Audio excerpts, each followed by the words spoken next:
I, for one, have always been DC's biggest fan. Ladies and gentlemen, welcome back. A proper back. Yes, back from New York Comic Con, which was, of course, this past weekend. And I got to say, I had a wonderful experience out in New York. Every time I go to New York, it's awesome. Every time I get to go to New York for comic book reasons, it's even more awesome. And in this video, I want to kind of just share with you guys my experience at New York Comic Con, go over some of the interesting news to talk about, because there's a lot of really could be huge implications in the comic book market that came out of that show. And then also, of course, share with you guys a bunch of pickups that I actually got, because I actually have a decent amount of cool stuff. And maybe more importantly, do some giveaways at the end of the video. But of course, before I can do, if you guys could like, comment, subscribe, I appreciate it. Helps my channel doing those things.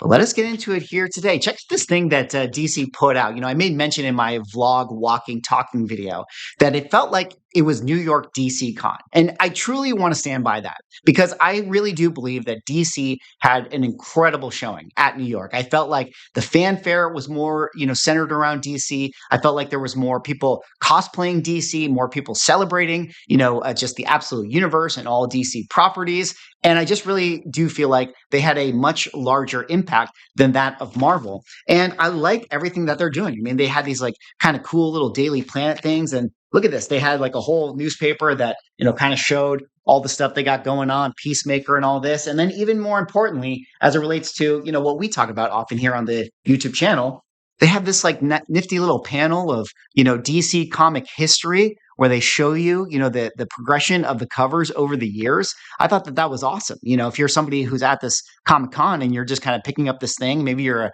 a new collector, you can go through and learn about the history of DC comic books. And they even talk about who drew the covers for all these amazing Golden Age grails that none of us can't afford. But let's talk about, New York in general. I have a few notes that I want to go over, and we're going to hit some of the interesting stories and also original art, which I happen to have led an original art panel. And in that panel, I got to see the best comic art of all time done by Mike Manley himself, the Darkhawk 1 cover. Holy moly, do I need to buy that one day?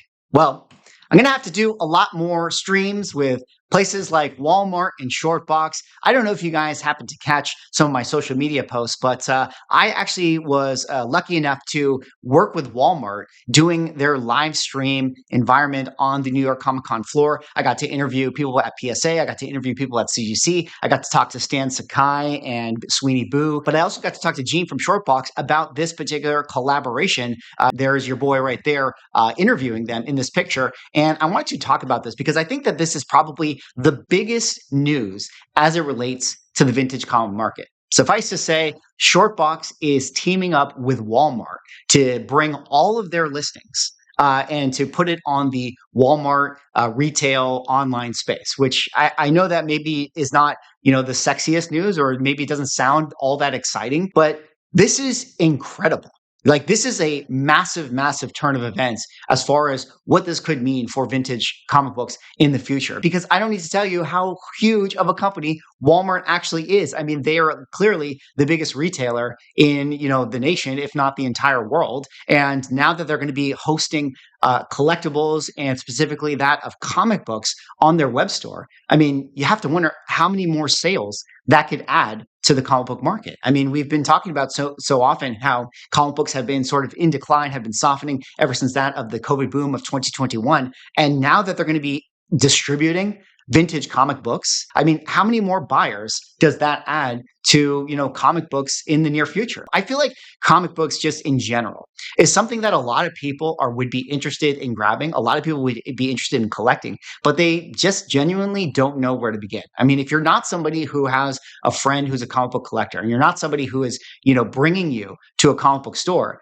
then how do you know what vintage comic books to buy? So I really do think that this could be a huge, huge, huge spike for comic book sales. On top of that, this could be a big, big deal for graded comic books, which we've had conversations before about how graded prices have been struggling. But when it comes to like online buying, I mean, graded comic books are still a massive thing. And that's going to be, a big part of the Walmart, side of things. And I think that this could start to change, some of the values and some of the declining values that we've been seeing for the vintage market. I think that this is a massive story, probably one that I'd like to talk about a little bit more. And you guys might think that I'm biased. Obviously, I was on the Walmart streaming platform, like hosting a bunch of conversations. But, as somebody who's been having my YouTube channel for, 5 years now, covering, comic book trends and marketplace stuff, and just seeing the ecosystem of comic books explode, into all these different platforms and web spaces, I think that this is a big deal.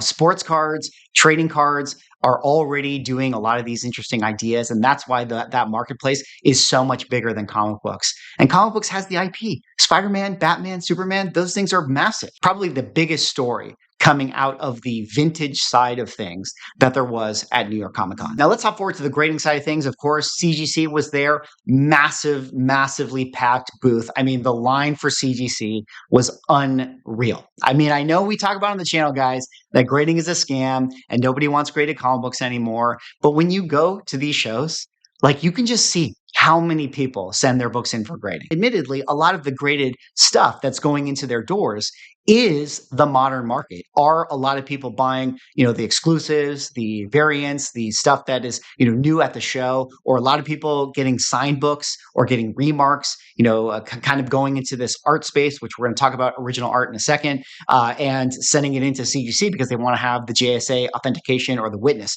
So it feels like that marketplace is one of the hottest, and one of the things that I think CGC and PSA are most competing for. I don't think CGC is too worried about PSA coming in and stealing their vintage market. I mean, maybe eventually they'll have to worry about that, but I think right now what they're really more concerned with is how much of the modern market is PSA going to be able to take from them. But either way, CGC was extremely busy. I got to interview Matt Nelson and Sean Caffrey on the Walmart live stream and talk to them about grading. I'll put a link in the description if you guys actually want to have see my conversation. But generally speaking, it was a more introductory, like, what is grading? Tell me about the grading scale and all that sort of thing. But one of the interesting takeaways I got from that conversation specifically, they view it as CGC's job to educate people on grading.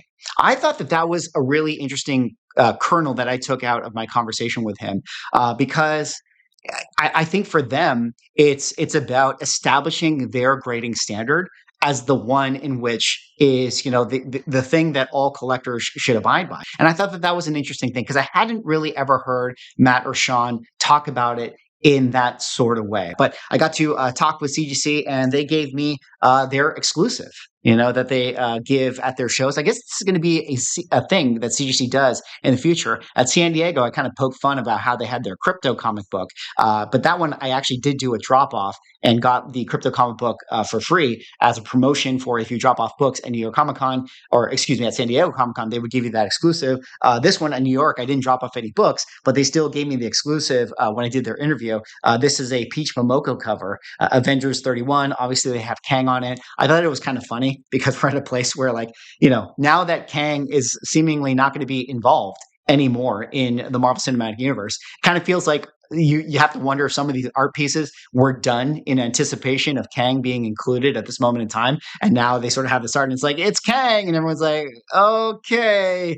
Anyways, list on eBay, sell. And that's probably why they gave it away to me. Now, speaking of grading companies, I also did get to talk to PSA. In fact, I actually sat in on the PSA panel. They had like kind of an intro into, who they are, what they do as a grading service. And I had a lot of conversations with them. And again, I said it before on my walk and talk video, PSA is definitely coming to play. Like, they are showing up in a big way. They have massive presentations at these, cons, which is definitely not what was the case, say, 3 years ago when they were not in the comic book, zeitgeist. And one thing that I learned, I asked a question in the panel to Elizabeth Grune, who's the head of their pop culture division. I said, have you guys, now that your doors have been open, learned anything in terms of like the data and what you're seeing from your customers? Like, are new people signing up? And my speculation is, if new people are signing up, that means that you have hypothetical CGC and CBCS customers that are making accounts with PSA in order to submit to them. Or I also asked her, do you see that, a lot of the users that you're getting are people that are already people that have accounts, which in my speculation would be more of an indication that these are people in the card side of their building that are now saying, hey, I have some comic books. I'd like to submit them and get them to match, some of my Marvel trading cards, for instance. And what she said was that it's about 50-50. They've seen 50% new signups to their company that of the people that are, sending comic books in, and 50% already people that have accounts. But maybe more interesting than that is that she actually said that half of the submissions that they have gotten so far, when you talk about the bucket of comic books and magazines, half of them have actually been magazines themselves. So people that said that, magazines might be the thing that, becomes the biggest part of this like comic book division, is that, they're going to get the Sports Illustrated being sent in there. They're going to be getting the Nintendo Powers. They're going to be getting the Wizard magazines. That subset of the collector base is going to be using PSA maybe even more than that of CGC. The question is, will they start to get some of the vintage magazine as well, like the Marvel previews or the Eerie magazines and some of the horror stuff that a lot of CGC people also like? It remains to be seen on that front. But I thought that was a little interesting piece of information and something that, again, we can sort of unpack and talk about later on in the future. Now, the other thing about PSA is that after I asked that question in their panel, they actually did a giveaway, a raffle for some graded comic books that they were giving out to people that were in attendance, and everyone got a raffle, including myself. And lo and behold, when they drew the raffle, I ended up winning. Rigged! Oh, of course, Swaggle Haas, the PSA shill, gets a free PSA 9-4 of Batman Adventures 12, first appearance of Harley Quinn. Or at least, first sort of appearance of Harley Quinn. But, we'll table that talking about for now. But yeah, I won this book. Okay, actually, I didn't quite win this book. What I actually ended up winning was a Star Wars #1. I believe it was also in a PSA 9.4. And then Dennis, shout out to Dennis from Wonder World Comic Books, one of the co-hosts on the Industry of Comics show on the Beyond Wednesdays channel.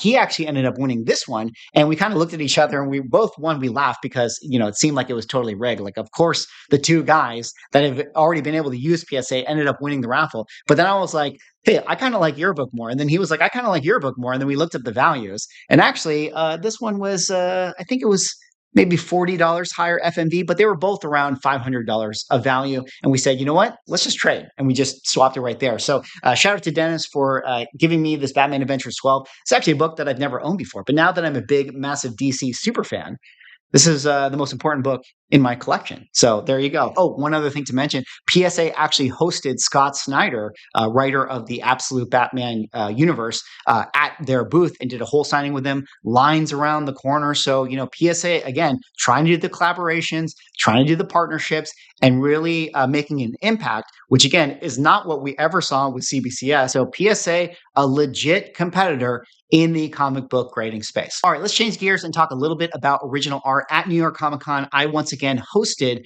an original art collecting panel. This is a panel that I actually did at San Diego Comic Con, and we brought the band back together. We went on tour and we took it out to New York. And I got to say, this panel went even better than that at San Diego, just because like I was more comfortable. I felt better of like, kind of conducting the conversation. And, the guys who were on the panel were, sort of, kind of knew what to talk about, what interesting things to kind of bring up. And it was an amazing show. I mean, we had a full room. And to me, that's an indication that there is a lot of interest of people that are thinking about the original art space and the diversity of people that were in that room. You had guys that were like, oh, I've been collecting original art for 25 years, the old school guys who are like, the big Jack Kirby fans. And then you have like the new school people that are like, oh, I'm really into, the Magic the Gathering original art, or I'm into, getting signed remarks and things like that. And they were interested in original art. And so I don't know. I keep saying it, guys. I keep saying it time and time again, but it feels like a lot of collectors are jumping into the OA space because that's sort of this new interesting hunt that people are sort of chasing. So wonderful panel. Got to see the Darkhawk 1 cover in person.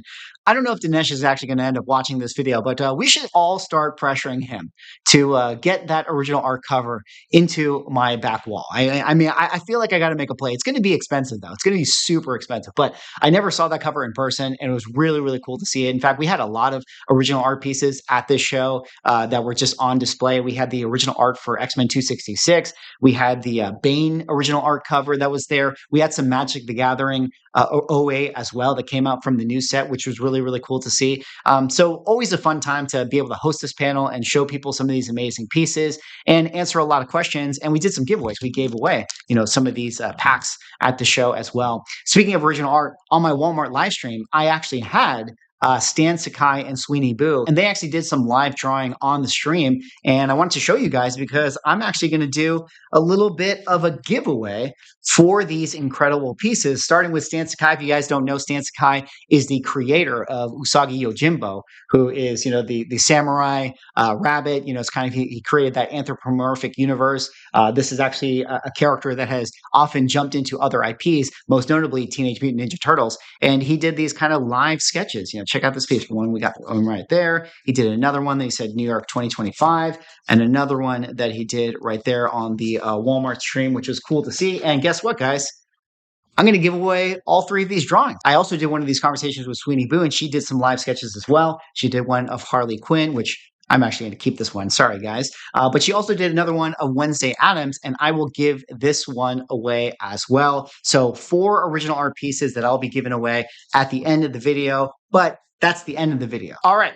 You've waited patiently. Let's talk about the vintage comic market and vintage comic books. Now, of course, people will always buy vintage comic books. There was definitely a decent showing in the vintage section. I got to interact with some of the dealers just a little bit here and there. I was pretty busy overall. But, I got to say, vintage is just, it still hasn't quite had the bounce back that a lot of the other collectible markets have been able to go through. I mean, we've talked about Labubu, we've talked about Pokemon, we've talked about Magic. Even Pops had a mystery box that they released at New York Comic Con, and even the Pop stuff is selling for like $2,500, $3,000.